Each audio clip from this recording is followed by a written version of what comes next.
ನಮಸ್ಕಾರ ಸ್ನೇಹಿತರೆ, ಇದೀಗ ತಾನೇ ಬಂದ ಎರಡು ಮುಖ್ಯವಾದ ಮಾಹಿತಿಗಳು. ಕಾಂಗ್ರೆಸ್ ಸರ್ಕಾರದ ಗ್ಯಾರಂಟಿ ಯೋಜನೆಗಳ ಕುರಿತಂತೆ ಕಿಡಿಕಾರಿದ ಮಾಜಿ ಮುಖ್ಯಮಂತ್ರಿ ಬೊಮ್ಮಾಯಿಯವರು, ಅದಕ್ಕೆ ತಿರುಗೇಟು ಕೊಟ್ಟ ಮುಖ್ಯಮಂತ್ರಿ ಸಿದ್ದರಾಮಯ್ಯನವರು. ನೀವು ಕೂಡ ಏನಾದರೂ ಗ್ಯಾರಂಟಿ ಯೋಜನೆಯ ಫಲಾನುಭವಿಗಳಾಗಿದ್ದರೆ ಈ ಒಂದು ವಿಡಿಯೋನ ಪೂರ್ತಿ ನೋಡಿ. ವಿಡಿಯೋನ ಶುರು ಮಾಡೋಕ್ಕಿಂತ ಮೊದಲು ನೀವು ನಮ್ಮ ಚಾನಲ್ಗೆ ಮೊದಲು ಬಾರಿ ಭೇಟಿ ಕೊಡ್ತಾ ಇದ್ರೆ ಈಗಲೇ ಸಬ್ಸ್ಕ್ರೈಬ್ ಬಟನ್ ಕ್ಲಿಕ್ ಮಾಡಿ, ಪಕ್ಕದಲ್ಲಿ ಕಾಣಿಸುವ ಗಂಟೆ ಕೂಡ ಒತ್ತಿದ್ರೆ ರಾಜ್ಯದ ಮುಖ್ಯವಾದ ಮಾಹಿತಿ ನಿಮಗೆ ಸಿಗುತ್ತವೆ. ಈ ಒಂದು ವಿಡಿಯೋಗೆ ಲೈಕ್ ಮಾಡಿ, ವಿಡಿಯೋನ ಪೂರ್ತಿ ನೋಡಿ, ನಿಮ್ಮ ಗೆಳೆಯರಿಗೂ ಕೂಡ ಶೇರ್ ಮಾಡಿ.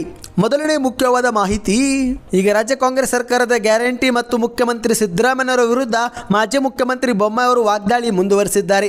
ಮುಖ್ಯಮಂತ್ರಿ ಸಿದ್ದರಾಮಯ್ಯನವರು 15 ಬಾರಿ ಬಜೆಟ್ ಮಂಡನೆ ಮಾಡಿ ಈಗ ಕರ್ನಾಟಕದಲ್ಲಿ ಅಭಿವೃದ್ಧಿಗೆ ಆದ್ಯತೆ ಕೊಡದೆ ಗ್ಯಾರಂಟಿ ಹೆಸರಿನಲ್ಲಿ ಕೇವಲ ಕಲ್ಯಾಣ ಕಾರ್ಯಗಳಿಗೆ ಹಣ ಖರ್ಚು ಮಾಡುತ್ತಿರುವುದು ಕಾಯಕವಿಲ್ಲದೆ ದಾಸೋಹ ಎಂದು ಮಾಜಿ ಮುಖ್ಯಮಂತ್ರಿ ಬೊಮ್ಮಾಯಿ ಅವರು ಕಿಡಿಕಾರಿದ್ದಾರೆ. ಹೌದು, ವಿಧಾನಸಭೆ ಬಜೆಟ್ ಮೇಲಿನ ಚರ್ಚೆ ವೇಳೆ ಪಾಲ್ಗೊಂಡು ಮಾತನಾಡಿದಂಥ ಮಾಜಿ ಮುಖ್ಯಮಂತ್ರಿ ಬೊಮ್ಮಾಯಿ ಅವರು ಕಾಯಕ ಮತ್ತು ದಾಸೋಹದ ಬಗ್ಗೆ ಮಾತನಾಡಿದ್ದಾರೆ. ನಮ್ಮ ನಾಡಿನ ಸಂಸ್ಕೃತಿ ಕಾಯಕ ಇದ್ದರೆ ಮಾತ್ರ ದಾಸೋಹ, ಕೇವಲ ದಾಸೋಹ ಮಾಡಿಕೊಂಡು ಹೋದರೆ ಉಪಯೋಗವಿಲ್ಲ. ಕಾಯಕಕ್ಕೆ ಪೂರಕವಾದ ಯೋಜನೆಗಳನ್ನು ಕೂಡ ಜಾರಿಗೆಗೊಳಿಸಬೇಕು ಎಂದು ಬೊಮ್ಮಾಯಿ ಅವರು ಹೇಳಿಕೆಯನ್ನು ಕೊಟ್ಟಿದ್ದಾರೆ. ಮತ್ತೆ ಮುಂದುವರೆದು ಮಾತನಾಡಿ, ಕಾಯಕದಿಂದ ಬಂದಂಥ ಆದಾಯದಿಂದ ದಾಸೋಹ ಮಾಡಿದರೆ ತಪ್ಪಿಲ್ಲ, ಆದರೆ ಇಂದು ಇವರ ಬಜೆಟ್ ಅನ್ನು ನೋಡಿದಾಗ ಕಾಯಕ ಎಷ್ಟು ಆಗಬೇಕು ಅಷ್ಟು ಆಗುತ್ತಿಲ್ಲ. ಉತ್ಪಾದನೆ ಮತ್ತು ಹಂಚಿಕೆಯನ್ನು ಸರಿಯಾಗಿ ತೆಗೆದುಕೊಂಡು ಹೋಗದಿದ್ದರೆ ಕಾಯಕ ಮತ್ತು ದಾಸೋಹಕ್ಕೆ ಮಹತ್ವ ಇರೋದಿಲ್ಲ ಎಂದು ಬೊಮ್ಮಾಯಿ ಅವರು ಕಿಡಿಕಾರಿದ್ದಾರೆ. ಈಗ ರಾಜ್ಯದಲ್ಲಿ ಗೃಹ ಜ್ಯೋತಿ, ಗೃಹಲಕ್ಷ್ಮಿ ಸೇರಿದಂತೆ ಗ್ಯಾರಂಟಿ ಯೋಜನೆಗಳನ್ನು ಜಾರಿಗೆ ಮಾಡಿದ್ದಾರೆ. ರಾಜ್ಯ ಸರ್ಕಾರ ಯಾವುದೇ ಪೂರ್ವ ತಯಾರಿ ಇಲ್ಲದೆ ಒಂದೇ ವರ್ಷದಲ್ಲಿ 54,000 ಕೋಟಿ ಗ್ಯಾರಂಟಿಗಾಗಿ ಖರ್ಚು ಮಾಡಿದರೆ ಇದು ನೇರವಾಗಿ ರಾಜ್ಯದ ಅಭಿವೃದ್ಧಿ ಮೇಲೆ ಹೊಡೆತ ಬೀಳುತ್ತೆ.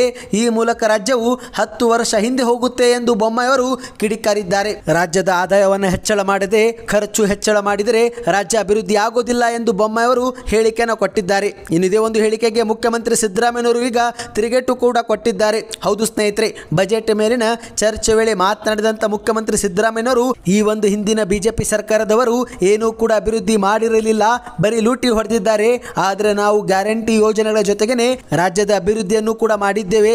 ಇದೇ ಕಾಂಗ್ರೆಸ್ ಮತ್ತು ಬಿಜೆಪಿ ಸರ್ಕಾರಕ್ಕೆ ಇರುವ ವ್ಯತ್ಯಾಸ ಎಂದು ಮುಖ್ಯಮಂತ್ರಿಯವರು ತಿಳಿಸಿದ್ದಾರೆ. ಮತ್ತೆ ಮುಂದುವರೆದು ಮಾತನಾಡಿ, ಈ ಒಂದು ಹಿಂದೆ ಮಾಜಿ ಮುಖ್ಯಮಂತ್ರಿ ಬಸವರಾಜ ಬೊಮ್ಮಾಯಿ ಅವರು 2023ರ ಫೆಬ್ರವರಿ ಬಜೆಟ್ನಲ್ಲಿ 3,09,000 ಕೋಟಿ ಗಾತ್ರದ ಬಜೆಟ್ ಅನ್ನು ಮಂಡಿಸಿದ್ರು. ಆದರೆ ನಾವು ಈ ಒಂದು ವರ್ಷ 3,71,000 ಕೋಟಿ ಗಾತ್ರದ ಬಜೆಟ್ ಮಂಡಿಸಿದ್ದೇವೆ. ಇದರ ಅರ್ಥ ಬೊಮ್ಮಾಯಿ ಅವರು ಮಂಡಿಸಿದ ಬಜೆಟ್ಗಿಂತ 62,000 ಕೋಟಿಯಷ್ಟು ಗಾತ್ರ ನಮ್ಮ ಬಜೆಟ್ ಹೆಚ್ಚಳವಾಗಿದೆ.